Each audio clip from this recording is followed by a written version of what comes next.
So right everyone, let's commence. So this will be our second part of valuation of goodwill. ये हमारा part 2 है valuation of goodwill का. हम लोगों ने कल पार्ट 1 किया था वैल्यूएशन ऑफ गुडविल का. उसके अंदर में हम लोगों ने दो मेथड्स देखे थे. कौन कौन से? एवरेज प्रॉफिट मेथड और सुपर प्रॉफिट मेथड. आज हम लोग अगला मेथड देखेंगे विच इज कैपिटलाइजेशन मेथड. कौन सा मेथड? Capitalisation method. इसके अंदर में भी दो चीजें आती है, कैपिटलाइजेशन ऑफ एवरेज प्रॉफिट और एक आता है capitalisation of super profit. Right. तो देखिए कैपिटलाइजेशन मेथड के अंदर में जो हमारा गुडविल का फॉर्मूला होता है स्टूडेंट्स, वो क्या होता है? ध्यान सुनिएगा.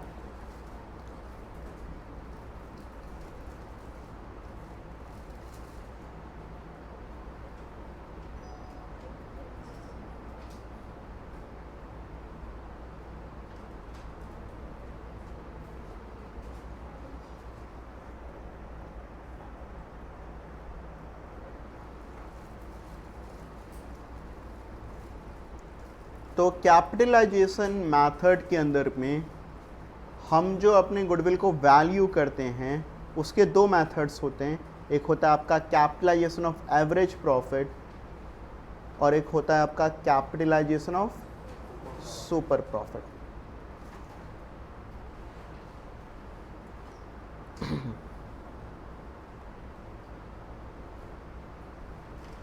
दो मेथड्स हो गए मेरे, कैपिटलाइजेशन ऑफ एवरेज प्रॉफिट और capitalisation of super profit. Capitalisation of average profit method के अंदर में जो हमारा गुडविल का फॉर्मूला होगा स्टूडेंट्स, वो होगा average profit upon normal rate of return into 100 minus capital employed. Average नहीं, केवल क्या? Capital employed. कल हम लोगों ने याद है कैपिटल एम्प्लॉयड समझा था क्या होता है? क्या होता है? Long term funds. कैसे निकालते हैं इसको? Capital reserve plus long term loans. Right. और एवरेज प्रॉफिट आपने कल निकालना सीख ही लिया था. नॉर्मल रेट ऑफ रिटर्न आपको पता है क्या होता है? आपको क्वेश्चन में गिवन होता है. ये वो रेट ऑफ रिटर्न होता है जो कि आप एक्सपेक्ट करते हो अपने इंडस्ट्री में कि आपको इतना पैसा मिलेगा अगर आप 100 रुपये लगाते हो तो. राइट. तो ये आपका गुडविल का फॉर्मूला हो गया क्या? Average profit upon normal rate of return into 100 minus capital employed. Actually कभी कभी ये हमसे पूछ भी लेता है क्या कि ये average profit upon normal rate of return into 100 है क्या? तो हम लोग इसको कहते हैं students, this is called as capitalised value of average profit. हम इसको कहते हैं क्या? Capitalised value of average profit. इसका मतलब ये समझिए स्टूडेंट्स आप लोग capitalised value of average profit से कि आप जो एवरेज प्रॉफिट कमा रहे हैं उसको कमाने के लिए आपको बिजनेस में कितना पैसा लगाना चाहिए. Capitalised value of average profit से क्या मतलब हुआ हमारा? इससे हमारा मतलब ये हुआ कि हम जो बिजनेस में पैसा कमा रहे हैं उसको कमाने के लिए हमें बिजनेस के अंदर में कितना पैसा लगाना चाहिए, इन्वेस्ट करना चाहिए. This is capitalised value of average profit. यही क्या होगा हमारा? Capitalised value of average profit कहलाएगा. राइट. तो मैंने कहा अगर मेरा नॉर्मल रेट ऑफ रिटर्न है मान लो 10% और मैं कमाता हूँ 1.5 लाख रुपये साल भर में, तो 1.5 लाख अपॉन 10 इंटू 100 मतलब मुझे 1.5 लाख रुपए कमाने के लिए कितना पैसा लगाना चाहिए? 15 लाख रुपए. मगर मान लो मैंने केवल 12 लाख रुपए लगाया है तो 3 लाख रुपए ही ये मेरा क्या आ जाएगा? गुडविल. ये कौन सी वैल्यू आ जाएगी मेरी? गुडविल. ये क्या हो जाएगा मेरे लिए? गुडविल. और capitalised value of super profit के अंदर में हमारा क्या हो जाता है? गुडविल के वैल्यू. गुडविल हो जाता है हमारा goodwill is equal to super profit upon normal rate of return into 100. यहाँ पर गुडविल क्या हो जाता है हमारा? Super profit upon normal rate of return into 100. ये हो जाता है हमारा capitalised value of super profit. Right. तो capitalised value of super profit is equal to goodwill is equal to super profit. आप सुपर प्रॉफिट निकालना जानते हो. नॉर्मल रेट ऑफ रिटर्न आपको क्वेश्चन में गिवन रहेगा. मान लो आप अपने बिजनेस में 30,000 रुपये ज़्यादा कमाते हो तो 30,000 अपॉन 10 इंटू 100. इसका ये भी देखो एक तरीके से हुआ capitalised value of super profit. जो आप सुपर प्रॉफिट कमा रहे हो उसे कमाने के लिए आपको कितना ज़्यादा पैसा बिजनेस में लगाना चाहिए. यही होता है आपका capitalised value of super profit. Normally आपका average profit capitalisation of super profit capitalisation दोनों के आंसर नॉर्मली सेम आते हैं. राइट आपको जब कहता है कि compute goodwill as per capitalisation method, और ये नहीं बताता कि एवरेज प्रॉफिट या super profit, you can use any, preferably use this method, capitalisation of average profit. However you can use any method, preferably use average profit method. Right ये वाला method आप लोग यूज करेंगे. बट कभी कभी question में आपका इन दोनों के आंसर डिफरेंट आते हैं, कैपिटलाइजेशन ऑफ एवरेज प्रॉफिट और कैपिटलाइजेशन ऑफ, वो कौन सा केस रहता है स्टूडेंट्स, वो ध्यान सुनिएगा.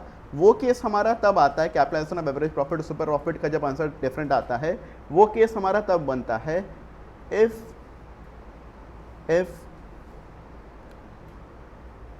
Opening capital employed and closing capital employed is given in the question, is given in the question. आपको क्वेश्चन के अंदर में क्या क्या दिया हुआ है, ओपनिंग कैपिटल एम्प्लॉयड और दोनों दिया हुआ है. ठीक है.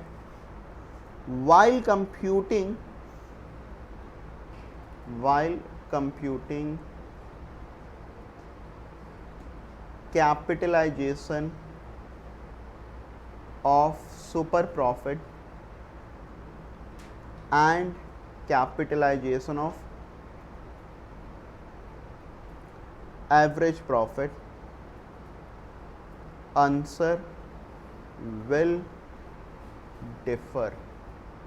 हमारा जो आंसर है वो आपस में सेम रहेगा या डिफर करेगा, डिफर करेगा, वो चेंज रहेगा, वो अलग रहेगा, वो सेम नहीं आएगा. आप लोग मेरी बात समझ रहे कि नहीं समझ रहे हैं. अगर आपको क्या दिया हुआ है, ओपनिंग कैपिटल एम्प्लॉयड और ऐसा काय को होगा, तो ये समझ लो ऐसा इसलिए होगा स्टूडेंट्स क्योंकि हम सुपर प्रॉफिट निकालते समय एवरेज कैपिटल एम्प्लॉयड लेते हैं, जबकि यहाँ जो capitalisation of average profit method में आप इसमें कैपिटल एम्प्लॉयड ले रहे हो, मतलब आप इसमें लोगे क्लोजिंग कैपिटल एम्प्लॉयड. क्या लोगे आप इसके अंदर में, क्लोजिंग कैपिटल एम्प्लॉयड. राइट. तो स्टूडेंट्स इन दोनों के आंसर सेम नहीं आएंगे, इन दोनों के आंसर्स बेसिकली आपके क्या हो जाएंगे, डिफर कर जाएंगे. राइट. सो ये हुआ हमारा कौन सा method, this method is capitalisation method. ये कौन सा मेथड हुआ हमारा, with this we have completed all the methods. अब इसके अंदर में हमें केवल एक चीज़ और सीखनी है स्टूडेंट्स, वो भी बड़ा इंपॉर्टेंट है गुडविल से जुड़ा हुआ, ये है एडजस्टमेंट फॉर गुडविल. क्या है, एडजस्टमेंट्स नहीं, एडजस्टमेंट्स इन प्रॉफिट while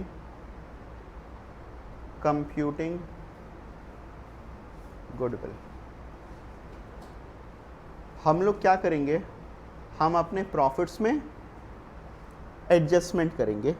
क्या चीज़ निकालते समय, गुडविल. बेसिकली होता क्या है, जैसे मान लीजिए अगर हमें किसी ईयर में कोई एबनॉर्मल प्रॉफिट हो गया, एबनॉर्मल लॉस हो गया, कोई एरर वेरर हो गया, तो हम उसको कंसीडर करते हुए अपने प्रॉफिट्स को एडजस्ट करते हैं.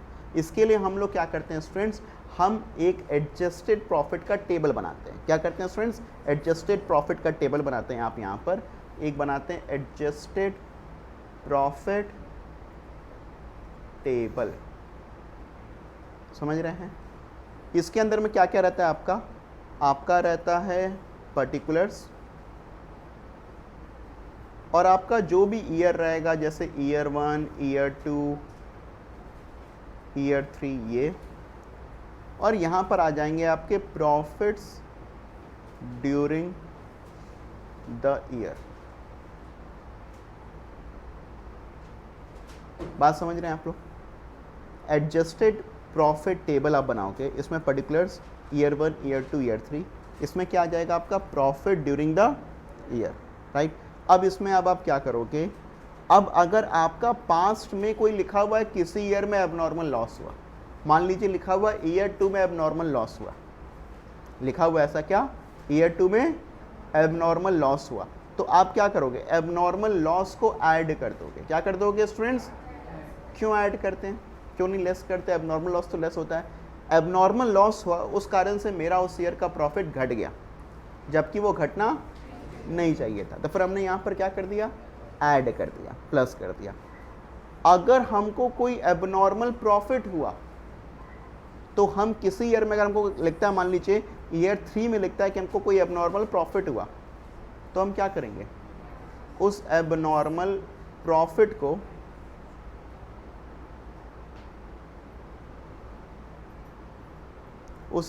प्रॉफिट को माइनस कर देंगे। मेरी बात समझ रहे हैं ना आप लोग स्टूडेंट्स? मैं यहाँ पर हाइपोथेटिकली एज्यूम करते हुए चल रहा हूँ। मैं ये मान रहा हूँ कि आपको ऐसा क्वेश्चन में लिखा हुआ है कि ईयर 2 में आपको कोई एबनॉर्मल लॉस हुआ था, आपने उसको प्लस कर दिया।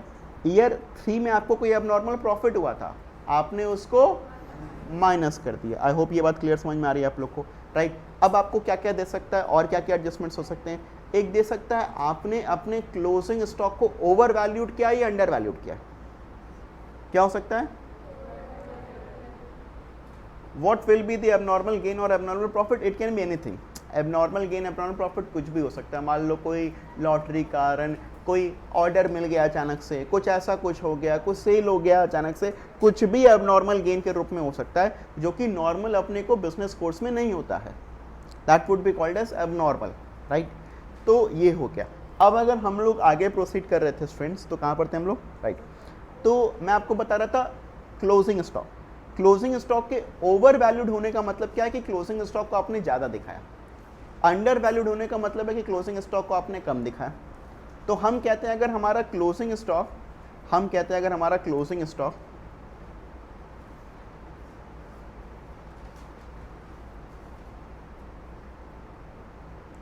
ठीक है ओवर वैल्यूड है, इसका मतलब है हमने अपनी क्लोजिंग स्टॉक की वैल्यू ज़्यादा दिखाया है, राइट? जब आप क्लोजिंग स्टॉक की अपनी वैल्यू को ज़्यादा दिखाते हो तो आपका प्रॉफिट ऑटोमेटिकली बढ़ जाता है। क्या हो जाता है? आपका प्रॉफिट बढ़ जाता है। आपको अपने प्रॉफिट को घटाने की ज़रूरत है। तो मैंने कहा मान लो मेरा ईयर टू में मेरा क्लोजिंग स्टॉक ओवर वैल्यूड था, तो मैं क्या करूँगा ईयर 2 के अंदर में, मैं अपने प्रॉफिट में से माइनस कर दूंगा। समझ में आ रहा है कि नहीं? अगर इफ क्वेश्चन में लिखा हुआ है मेरे को कि closing stock is over valued,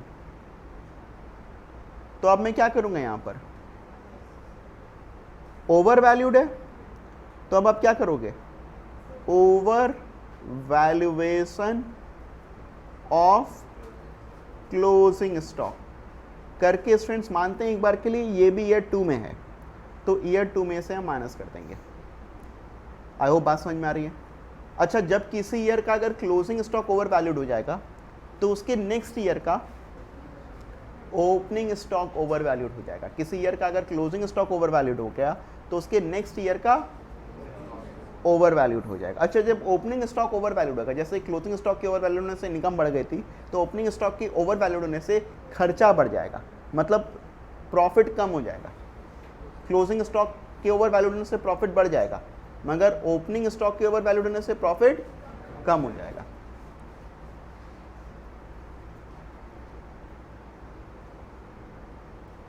No, it is not the case, Priyanshi. We will make adjust profit table when नहीं, जब आपको ये एडजस्टमेंट्स दिए होंगे तो हम लोग ये बनाते हैं स्टूडेंट्स। एवरेज प्रॉफिट और सुपर प्रॉफिट कुछ भी आप निकालो, आपको कभी भी कोई सा ही मेथड होगा, आपको प्रॉफिट्स को तो एवरेज करना ही पड़ेगा। देखिए, बिना प्रॉफिट्स का एवरेज किए बिना नहीं काम चलेगा, या वेटेड एवरेज करना पड़ेगा, यही होगा बेसिकली। तो आपको अगर ये एडजस्टमेंट्स दिया है तो फिर तो आपको करना ही पड़ेगा, राइट? तो आप क्या करोगे, अगर आपका एडजस्टमेंट्स में हम लोग देख रहे हैं एबनॉर्मल लॉस दिया हुआ है आपने ऐड कर दिया, एबनॉर्मल प्रॉफिट दिया हुआ है आपने माइनस कर दिया। अगर आपका क्लोजिंग स्टॉक ओवर वैल्यूड है तो आपने करंट ईयर में माइनस कर दिया जिस ईयर का है, मगर उसके नेक्स्ट ईयर में आप क्या करोगे, प्लस कर दोगे ओवर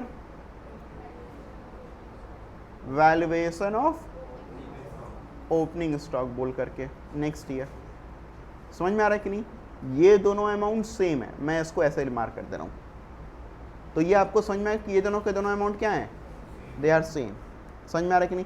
अब अगर क्वेश्चन में ऐसा लिखा हुआ है कि इफ क्वेश्चन में लिखा हुआ है क्या कि opening stock is over valued, sorry closing stock is, opening stock नहीं, कभी ओपनिंग स्टॉक के बारे में नहीं बोलेगा, हमेशा क्लोजिंग स्टॉक के बारे में ही बोलेगा।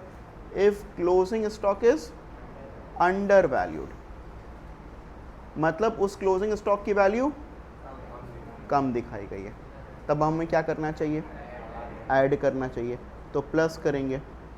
क्या करोगे आप? प्लस अंडर वैल्यूएशन, मतलब समझो ओवर माइनस अंडर प्लस, और फिर नेक्स्ट ईयर में उल्टा, नेक्स्ट ईयर में उल्टा काम हो जाएगा, राइट। तो under valuation of closing stock, right. तो स्टूडेंट्स मैं आप लोग को सारे का सारा चीज़ें समझा दे रहा हूँ। मान लेते हैं कि आपको फर्स्ट ईयर में कह रहा था, तो फर्स्ट ईयर में आपने इसको प्लस कर दिया, और फिर उसके बाद क्या करोगे? सेकेंड ईयर में आप under valuation of opening stock करके इसको माइनस करोगे। नेक्स्ट ईयर में आप क्या करोगे? उसको माइनस करोगे। आई होप ये बात आप लोग को समझ में आ रही है।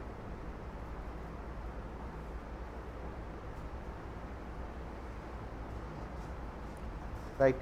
तो स्टूडेंट्स इतने तो आइटम्स हमारे ये हो गए। अब इसके अलावा देखिए क्या क्या होते हैं आइटम्स। एक आइटम आपका होता है बड़ा इंपॉर्टेंट, क्या? कोई एरर, जिसमें से एक इंपॉर्टेंट, जैसे कोई भी एरर हो सकती है। मान लीजिए कोई एरर हो गई, कोई खर्चा आप रिकॉर्ड करना भूल गए, तो उसको तो आप अपने प्रॉफिट में प्लस या माइनस कर लोगे। तो मैं एक तो कॉलम लिख दे रहा हूँ यहाँ पर, प्लस ऑब्लिक माइनस एरर, ठीक है। जिस भी ईयर का होगा, मैं इसमें कुछ लिख नहीं रहा हूँ, मगर ये प्लस या माइनस करोगे एरर का, जब भी जिस भी ईयर में होगा, राइट। इसके अंदर में एक इंपॉर्टेंट चीज़ है, एक इंपॉर्टेंट कंसेप्ट होता है, क्या? कि आपने किसी कैपिटल एक्सपेंडिचर को रेवेन्यू एक्सपेंडिचर मान लिया। जैसे मैंने कंप्यूटर खरीदा, तो मुझे कंप्यूटर को डेबिट करना चाहिए था। किसको डेबिट करना चाहिए था? कंप्यूटर को।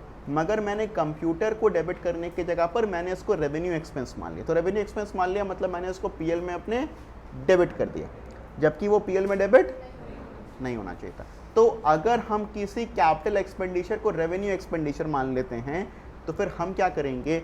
हम जिस साल में ऐसी गलती करेंगे उस साल में ऐड कर देंगे। क्या कर देंगे? उसको ऐड कर देंगे। तो एक एरर के बारे में आपको मैं बता रहा हूं, क्या? कैपिटल एक्सपेंडिचर प्लस करना है,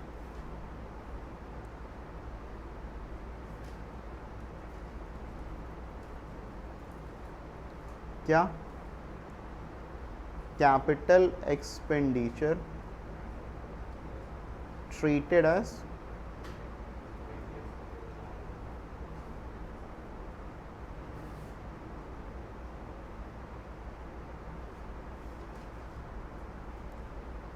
समझ में आ रहा है कि नहीं?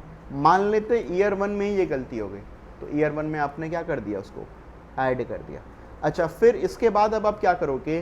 क्योंकि आपने कैपिटल एक्सपेंडिचर को रेवेन्यू एक्सपेंडिचर मान लिया, मतलब मैंने कंप्यूटर माने ही नहीं, कंप्यूटर को पीएल में मैंने डेबिट कर दिया, तो मैंने उस अमाउंट को तो ऐड कर दिया। मगर अब अगर हम कंप्यूटर माने होते तो फिर क्या करते? वो तो दिए नहीं, तो डेप्रिसिएशन हमको क्या करना पड़ेगा? माइनस। हम क्या करेंगे? डेप्रिसिएशन माइनस कर देंगे। तो डेप्रिसिएशन हम जो है ना, सिर्फ करंट ईयर का नहीं निकालेंगे स्टूडेंट्स, जितने नेक्स्ट ईयर के हमको एडजस्टमेंट्स दिए हुए हैं सारे ईयर के प्रॉफिट्स में से हम इसको माइनस करेंगे। तो डेप्रिसिएशन को हम क्या करेंगे? यहाँ पर माइनस, ठीक है। मैं इसमें से एक कॉलम बना दे रहा हूँ कि आपको समझ में आइए, यहाँ से और इस अमाउंट से ये लिंक है, और ये दोनों अमाउंट भी आपस में लिंक थे। समझ में आ रहा है कि नहीं? तो अगर मान लो 1 लाख रुपए का एसेट है, 10% का रेट है, एसएलएम रेट है, तब तो 10,000। अगर डब्ल्यूडीवी है मेथड, तो फिर पहले साल 10,000, फिर अब उस एसेट की वैल्यू हो जाएगी 90,000, तो 90,000 का 10% 9,000, फिर एसेट की वैल्यू हो जाएगी 81,000, फिर 8100। समझ में आ रहा है कि नहीं?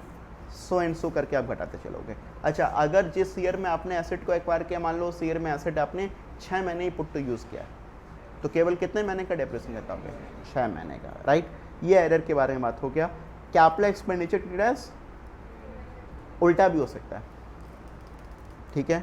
वाइसी वर्सा, मैं यहीं पर एक नोट डाल करके लिख दे रहा हूं, note vice versa treatment if any revenue expenditure, अगर किसी रेवेन्यू एक्सपेंडिचर को हमने क्या मान लिया? Treated as capital expenditure. I hope ये बात समझ में आ रही है। अब इसके बाद समझिएगा, ये तो एरर के बारे में बात हो गई हमारी, राइट। अच्छा, और किसी टाइप की एरर नॉर्मली आपको अब देगा ये, और किसी टाइप की एरर आपको नहीं देगा। अभी हमसे क्या कहता है कि कुछ फ्यूचर एडजस्टमेंट्स आपको दे सकता है, जैसे मैनेजर को कमीशन देना है या पार्टनर को सैलरी देना है, ऐसा कुछ देता है। तो अगर कोई भी फ्यूचर एक्सपेंस आपको देता है तो फिर हमेशा याद रखिएगा वो तीनों साल के प्रॉफिट में से माइनस होगा। मान लो ऐसा कहता है कि एक बिजनेस है, उसमें 3 पार्टनर्स हैं, तीनों को अपनी सैलरी देनी है 2000 रुपये पर मंथ। तो 2000 इंटू 12 24, 24 इंटू 3 72, और 72,000 को किस प्रॉफिट में से माइनस करोगे? किसी एक ईयर के प्रॉफिट में से माइनस करोगे? तीनों। तो ये आप लेस करोगे। अगर कोई प्लस माइनस, इसमें कुछ इनकम भी बता सकता है मगर कोई इनकम नॉर्मली बताता नहीं है, प्लस या माइनस करोगे any future income oblique expense. I hope this much is clear to everyone. बात समझ में आ रही है। अब हम लोग यहाँ पर क्या करेंगे, ये आ जाएगा हमारा क्या, this will give you adjusted profit. तो स्टूडेंट्स इसके अंदर में मैंने सारे के सारे एडजस्टेड प्रॉफिट्स को, मतलब सारे के सारे जितने भी एडजस्टमेंट्स पॉसिबल थे या जितने भी एडजस्टमेंट्स आपको दिए जाते हैं वो सारे के सारे एडजस्टमेंट्स को मैंने यहाँ पर कवर अप कर लिया। इससे ज़्यादा कोई और एडजस्टमेंट्स आपको देता नहीं है, राइट। तो ये हमारे सारे के सारे एडजस्टमेंट्स ऑलमोस्ट हो गए, राइट। अब स्टूडेंट्स मैं आपको बताऊं कि एक चीज़ और सिखाना है मुझे गुडविल के बारे में, बस वो है ट्रीटमेंट ऑफ गुडविल। हम गुडविल के लिए एंट्री क्या पास करते हैं? आप जैसे गुडविल को वैल्यू करना सीख गए, अब गुडविल की एंट्री भी सीख जाए। तो गुडविल की एंट्री क्या होगी हमारी? गुडविल की एंट्री होती है gaining partners capital account debit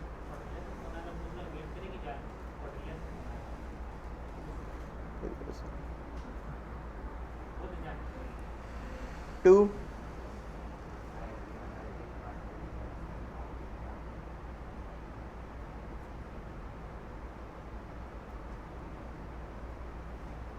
ये है by the amount of gain,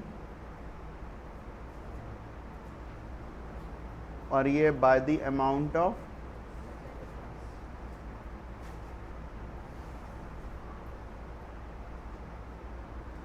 sacrifice, right. ये हो जाएगा मेरा क्या, ये हो जाएगा मेरा ट्रीटमेंट फॉर गुडविल।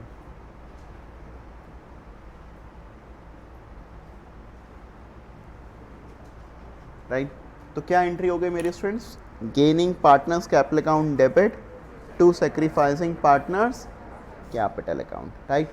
अब एक बात बहुत आराम से समझ लीजिए कि जैसे ये अमाउंट कैसे आएगा। मान लीजिए कि अगर गुडविल पूरी फर्म का है 1 लाख रुपए, ठीक है, और ए ने गेन किया 2/10, बी ने सेक्रीफाइस किया 2/10, ठीक है। तो A is capital account debit to B is capital account, entry तो क्लियर हो गई। Gaining debit to sacrificing. अभी अमाउंट कैसे आएगा? 1 लाख इंटू 2/10 20,000, और बी का अमाउंट कैसे आएगा? 1 लाख इंटू 2/10, ठीक है। अगर मान लो 2 पार्टनर्स ने सेक्रीफाइस किया, एक का 1/10 और दूसरे का भी 1/10, तो फिर A is capital account debit to B is capital account to C is capital account, 20,000 10,000 10,000, right. So ये हो गया हमारा कंप्लीट टॉपिक किसके बारे में? गुडविल के बारे में। अच्छा, एक टॉपिक कभी कभी आपसे कहता है, नॉर्मली होता नहीं है, देखो इसका भी ट्रीटमेंट ऑलमोस्ट सेम ही होगा, ये भी आपके में नया इंट्रोड्यूस टॉपिक है। इसके अंदर में आपसे कभी कभी, एक तो ट्रीटमेंट नॉर्मली ये हो गया, एक ट्रीटमेंट और कहता है कि कभी कभी sometimes in the question it is provided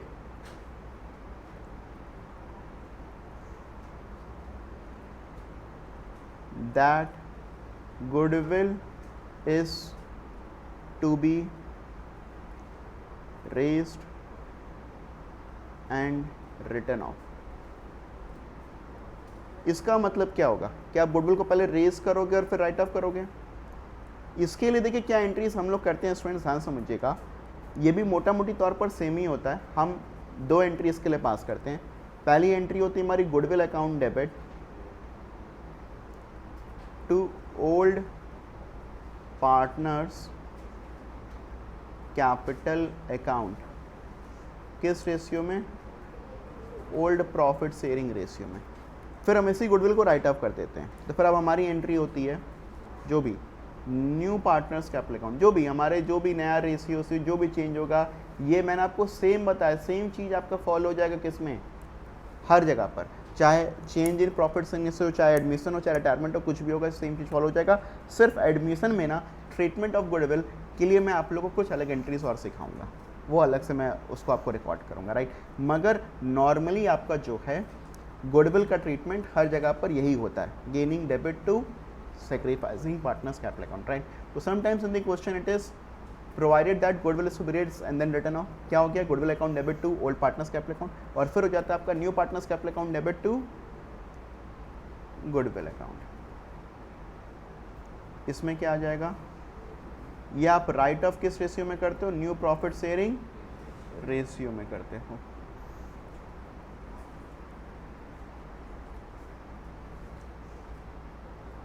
तो ये वाला केस हम लोग कब करेंगे? ये वाला जो केस हम लोग कब करेंगे?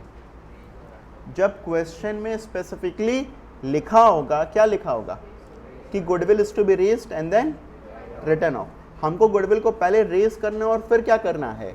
राइट ऑफ करना है। तो हम गुडविल को पहले रेज करने के लिए एंट्री पास करेंगे goodwill account debit to old partners capital account, और फिर पास करेंगे new partners capital account debit to goodwill account. ये कब पास होगा? फिर से रिपीट कर दूं, जब स्पेसिफिकली क्वेश्चन में इस बारे में लिखा हुआ होगा। जैसे एक केस यहाँ पर पकड़ते हैं अपने लोग और देखते हैं कि दोनों का इम्पैक्ट क्या होता है। स्टूडेंट्स एक एनालाइज और कर लेते हैं एक एग्जाम्पल के थ्रू। जैसे मानते हैं कि पूरी फर्म की गुडविल है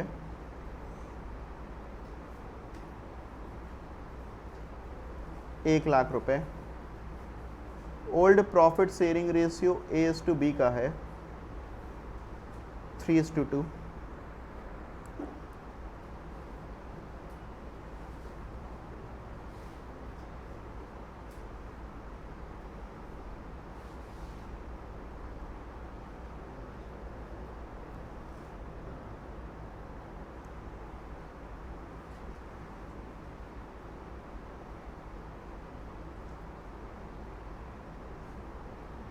मान लीजिए कुछ ऐसा हो गया, ठीक है। ओल्ड प्रॉफिट शेयरिंग रेशियो था 3:2, अब new profit sharing ratio A/B का हो गया कितना? 2:3। तो अब देखिए यहाँ पर हम दोनों ही मेथड से करके देखते हैं, ठीक है। जैसे पहला वाला जो मेथड है हमारा, यहाँ पर हमने निकाला गेन निकाला, लेट्स से गेन का फॉर्मूला क्या? ए के लिए गेन निकालोगे,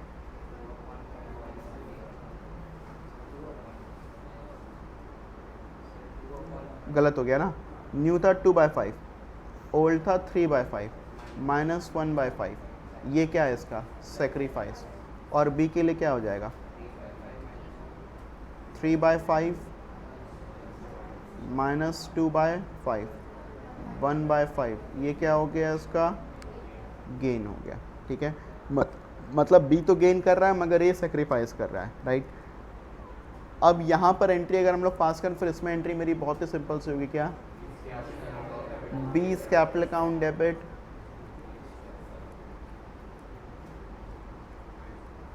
टू एज कैपिटल अकाउंट। आप आमतौर पर गुडविल का यही ट्रीटमेंट फॉलो करोगे अगर मतलब आपको क्वेश्चन में गुडविल के बारे में कुछ भी बोला है तो।